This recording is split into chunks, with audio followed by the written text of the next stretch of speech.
I was wondering if your research ever brought you across, I guess they've been proven to be fake anthropologists, essentially, Carlos Castaneda and Tobias Schneebaum.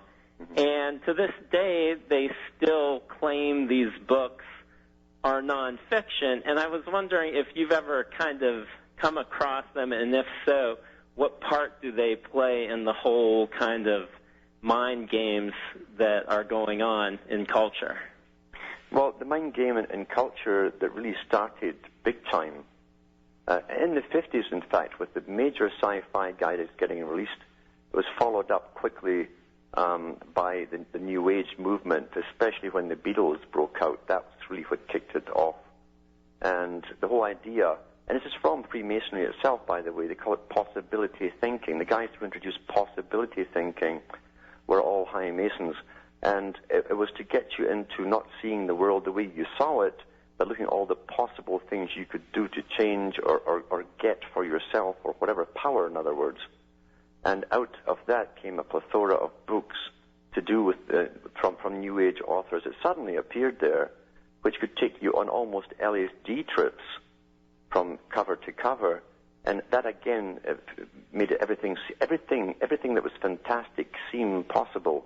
And if you really get caught up in it, you would lose your ability to really rationalize for yourself. That was part of it. And it was also to create an illusion that you technically can gain power by techniques and through certain masters, which of course would come forward to the public, which they did through different organizations over the years. And the end product being you can become a god. And we saw that with Shirley MacLaine and others, where she declared she was God, and the big documentary that was done. So it's all part of a dissociation process. You make people dissociated from a reality and caught up in a fantasy world, a fantastic world, where anything can be possible through magic, basically.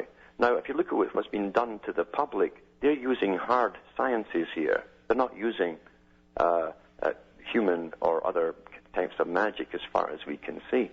Mm-hmm. So it's the dissociative process they want from using pure logic. And it also was meant to destroy what the vestiges of Christianity that told you not to dabble in magic. You see? So okay. I'm sorry. Go ahead. Yeah, so and they gave you a lot of different authors that came out of the woodwork who were all Masons. And they were being coached. Many of them were not single people, but there were teams of specialists. And you can find the same teams of specialists going back to the days of H.G. Wells. It wasn't just one author who wrote all that stuff. He had a whole team in a building working for him. I see. Okay, well, now the reason I asked this question is actually because, not to be like super-duper personal here, but when I was about 14, I was a victim of what would be called the grooming process. And part of this grooming process was the guy was like, here, read this Carlos Castaneda book, and I'm 14 years old, and I'm reading this, and as you had outlined there, that process that you described did, in fact, happen to me, because I was under the impression when I was 14 that, like, this was a nonfiction book based on the fact that right on the spine to this day, those books say nonfiction. Mm-hmm. And then as time went on, it was almost like the dose was up, so to speak, where I was then introduced to the Tobias Schneebaum books, which, got into all kinds of stuff. Well, they end up at actual cannibalism. Yeah. And so I'm kind of wondering, I guess I'm sort of wondering what op was I essentially, I guess you could say, victimized by? I mean, have you heard of this exact process before, or? Yeah, there's no doubt. Even within the OTO, and Crowley promoted this. He actually said it in the Book of the Law that the greatest sacrifice you can give is your own firstborn child. And his own firstborn child did die pretty well a year from birth, and Crowley had moved off to a little Italian village where you any cop off and so on, so he had no problem getting away with it. But these characters were trying to encourage all this kind of stuff. So once you break reality and you break the norms and you bring people into what's called magical thinking, you can guide their thought processes into the most bizarre routes. But it's always the ones that you pick for them. And it's written in such a fantastic way, it's almost subliminal.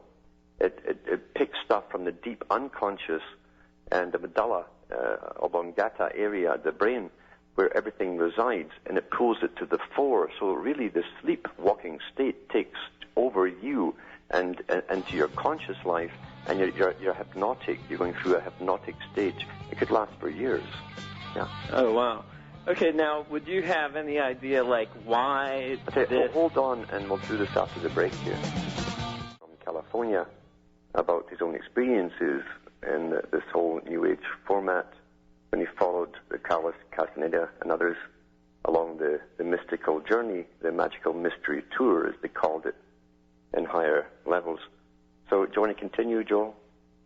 Yeah, sure. I guess the part that I'm looking back, trying to understand and come to grips with is, it seems obvious that the person did it to me in a very systematic nature, like it was almost a recipe on there is a how... recipe. You're right on, yeah.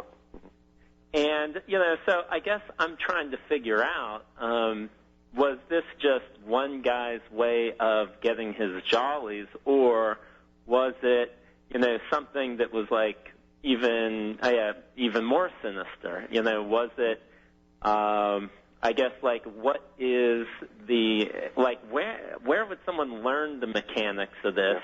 I mean, I would think I know a lot of people, a psychopathic personality just gets off on, hurting kids. Mm-hmm. But I'm just wondering if there is something, I guess, more to it. I know that the governments, as I say, governments and agencies, I mean, there are departments, for instance, in Britain of MI5 that literally have a place in the Cotswolds where they train people to go out into the world to create mystery and confusion. These are agents. Crowley was one of them. Mm. And that's what they do, and they're assigned different areas, different places. Sometimes they come out initially with fairly big money. They get big halls, they get followers. Other ones do it quietly, and will teach one-on-one. So you don't know which part of which experiment you've been part of, really. Yeah. Oh, okay. But, I mean, to you it does sound like it was actually part of an experiment more than just one person doing their thing. Very, very probably, yeah.